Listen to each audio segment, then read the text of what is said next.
नमस्कार विद्यार्थी मित्रांनो, आजच्या या भागामध्ये आपण प्लॅस्टिशियन मातीपासून फुले तयार करायला शिकणार आहोत। देठ व पानासाठी हिरवा व फुलासाठी आवडत्या रंगाची प्लॅस्टिशियन माती घ्यावी। फूल तयार करण्यासाठी मातीची लांब जाड वळी तयार करावी। वळी लाटून चपटी करावी। गुंडाळी करून फुलाची खालील बाजूने बोटाने एकत्र दाबावी। हिरव्या मातीचा पुष्पकोश करून फुलास मागील बाजूस लावावा।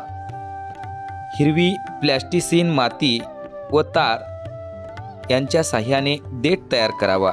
फुलास देठ लावावा। पाने तयार करून देठावर लावावीत आणि एखाद्या छोट्या परडीत किंवा फुलदाणीत ही फुले छान प्रकारे सजवावीत। माझ्या शाळेतील विद्यार्थ्यांनी प्लॅस्टिशियन मातीपासून विविध प्रकारच्या वस्तू बनवलेल्या आहेत, ते आपण पाहत आहोत।